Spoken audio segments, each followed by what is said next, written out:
In today's video, I'm sharing with you a few of my hobby favorites over the past few months. Let's get right into it.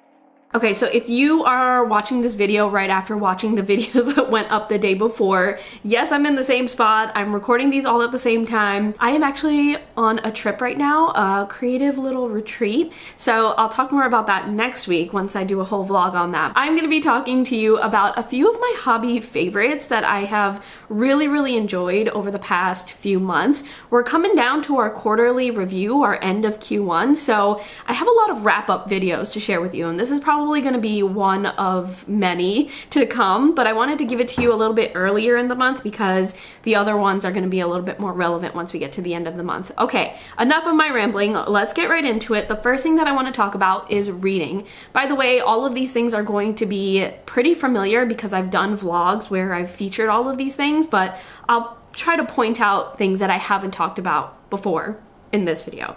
Okay, so the first thing is reading, and particularly embracing new formats and book lengths. So what do I mean by that? Book formats. I have been getting into my Kindle. I've had this Kindle, I think, since 2015, 2016. I've had it. I don't typically pick it up because I'm one of those people that will go to the bookstore, or I work at a publishing house, so I'll get access to books there. And so I just end up not picking this up unless I'm traveling, which I haven't traveled a lot in the past few years for reasons that you can probably assume. But yeah, I have not used this in a while, and suddenly I decided, you know what? Why don't I charge this thing up and give it a try again? And oh my gosh, has it changed my life once more. It is so convenient to read on a Kindle. It is so easy to quickly read while on a Kindle. I don't know why, but there's something about this that makes me read so much faster than I usually do when I'm reading a traditional book. Maybe it was just the book that I read on this recently that was particularly fast-paced, but I got through it in 2 days. And it was a 250-page book, and right now I'm reading a book that's less than 200 pages, and it's taking me significantly longer. It's taking me weeks as opposed to the 2 days it took me to read the one on the Kindle. So big fan of the Kindle. I know the Kindle is trending right now, especially on TikTok, so I probably don't need to convince much people, but as a slow reader, this has been a lifesaver, and it's just light, it's compact, you can hold it in one hand, you can kind of just do other things, you can walk around and read. I don't know, it's very nice, it's very convenient. Another format that I've really been into is audiobooks. Now, the last time I read an audiobook before this year was probably, yes, I was in college, and it might have been my second year in college. So long story short, a long time ago. I've just never been an audiobook person, and I don't know why. I never gave it a chance. I am a big podcast person, so it just makes sense that I would also be an audiobook person, but I haven't been historically, except until this year when I found out that Spotify, if you have a Spotify premium account, you have access to some audiobooks. Now, a caveat there. With Spotify, if you have the premium account and you do have access to these audiobooks, you can go take a look now and check it out. You only have a 12-hour listening limit per month. If you want to listen to more than that, you have to pay for more listening hours, and I just don't want to do that. I think it's $13, or maybe I'm exaggerating. I can't remember how much it is, but you have to pay for more listening hours. So just be mindful of that if you're listening to an audiobook that is longer than 12 hours. Luckily, I haven't had that issue so much. I did get limited once, but then, you know, it refreshed a week later, so I just waited. But I've listened to 2 audiobooks this year, and that's 2 more than I've done in a very long time. Big fan of audiobooks, especially when I'm listening to it while I'm working. And then book lengths. What do I mean by book lengths? I am a slow reader.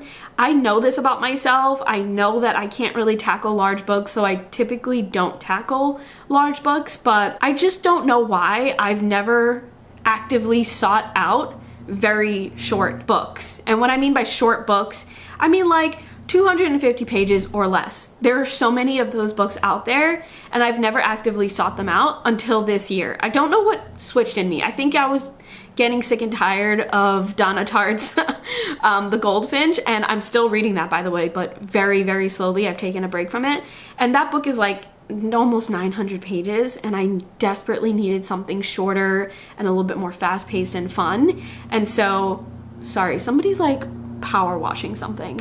Anyway, so yeah, I was desperate for something short, and that's when I started discovering that there's a huge variety of books out there that are 250 pages or less. If you just do a quick search on TikTok, a lot of people have curated lists like that. So I've been doing that, and I have been thoroughly enjoying the experience because now I'm finally getting through books, and I'm thoroughly enjoying books because they're not super long. It's just not my vibe. So those are the things that I have been enjoying when it comes to reading. It's been a fantastic experience for my reading goals, for my reading journey in 2024. So I'm very happy with that. Okay, the next hobby is playing games. Now I'm bringing out the star player here, the MVP when it comes to playing games these days. We have a PlayStation 5, we have a Nintendo Switch, but this is what we have been playing non-stop since I got it for Ian on Christmas. It is the Steam Deck OLED. I love this thing so much. It is so cool. You can play tons of games on it, particularly your computer games, and just a bunch of other Steam games that are incredible that I don't typically play because I'm not typically one to go into the office and play games. I don't typically go into the office unless I'm working, so I'm not in there, and so this makes it so much more handy, so much more convenient and fun because you can hold it and you can lay on the couch and just have a great old time. So what games have I been playing? The first one that I'm gonna mention has not been on the Steam Deck, so I hyped this all up just to mention the first game to be Alan Wake 2. And I also didn't play it. I watched Ian play it, but it was so much fun to watch. And he played it on the PlayStation 5, by the way, but that was so much fun. It was such a good story, super eerie, super creepy, big Twin Peaks vibes if you're into Twin Peaks. The game that I played on this recently is Poppy Playtime.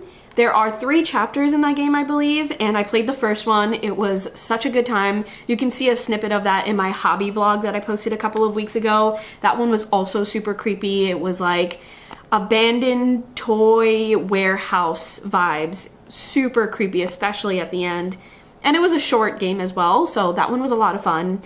Overcooked. We've been playing Overcooked on the PS5 actually, so I'm jumping all over the place, but that one has been a lot of fun because it's kind of low maintenance, it's kind of silly, and you play it with someone else, so you just pick it up and grab it whenever you're feeling like you're feeling like you're wanting to play Overcooked. It's a cooking game, but it's very competitive. You kind of have to like create dishes very quickly and rapidly, and you have to work with your teammate really well in order to get that done because you're like on a time limit and there are so many obstacle courses that you have to deal with Overcooked, but a lot of fun. And then the most recent game that I've been playing on the Steam Deck is Coffee Talk. This is not a new game, but it's new to me. It's a cozy game. I'm usually more of like a spooky game kind of person. Obviously from Alan Wake and Poppy Time, you can tell.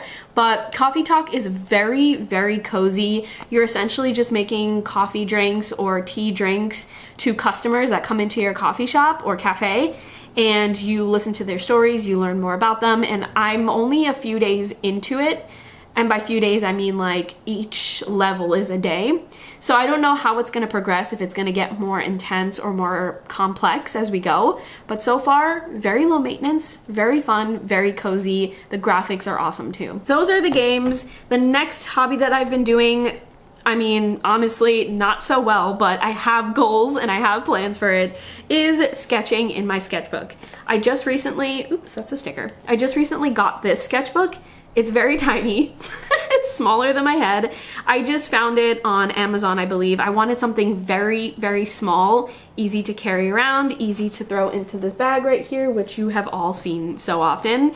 And I just wanted it to be low maintenance. I didn't want anything special. This paper is very thin. It's good for sketching, very light sketching with a pen or a pencil, which is exactly what I wanted because my plan for this is to just sketch anywhere and everywhere as much as I possibly can to get into the habit and practice of drawing and sketching and painting and stuff like that. I'm not going to be painting in this, but the act of practicing that is going to help inspire me to do more painting. So that's what the goal for this is. I've only done one sketch in here so far, and it's really thick, so I feel like it's gonna last me a long time. But like I said, it goes in here very easily. It's so small, it fits in here so easily. And in this bag, I have a pencil, I have an eraser, and I have a mild liner pen, and then just a regular pen. So I have all the tools that I need in here to do that sketching, and hopefully after this little trip that I'm taking, which you'll hear about very soon, I will be much more inspired to pick this up much more often and make it an actual active hobby in my life. Okay, and then the last thing is body movement. So I'm not gonna pull out any like workout equipment, but essentially body movement is just any form of movement that I implement into my life dedicated to my body. So I use the walking pad 5 out of the 7 days. I use it every day that I'm working basically, and I get my 10,000 steps on that. I walk about 2 miles an hour while I'm working, which is actually kind of fast. I started at 0.5 and now we're up to 2 miles an hour. So that's one form of body movement that I absolutely love. And like I said, I do it for a majority of the week. Another thing is spending weekends downstairs in the basement. We have like a mini home gym kind of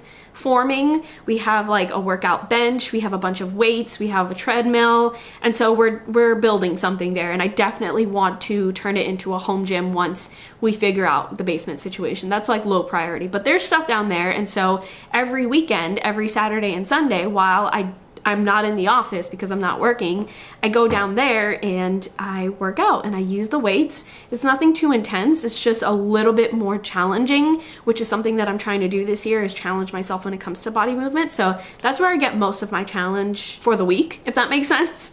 And then the last thing is going to the park. Now, this is very new for my routine in 2024 because of course it has been very cold, and so we haven't been going to the park as often, but this past week has been very warm, so we were able to get to the park and go onto the track and maybe visit the trail a little bit. But the park is definitely something that you're gonna see, or I'm going to be visiting very frequently, and you'll probably see it on my Instagram stories as well. But yeah, the park is definitely included there when it comes to body movement. Those 3 things, the walking pad, the home gym, and going to the park, are my 3 main sources for body movement. I think those are my only 3 actually. Maybe I'll switch it up this year, we'll see what happens, but those are my 3 main ones, and I absolutely love them so much. They fit my needs depending on the day, depending on my mood. All right, friends, so those are my main hobbies that I have been absolutely loving, and the little caveats that are associated with them.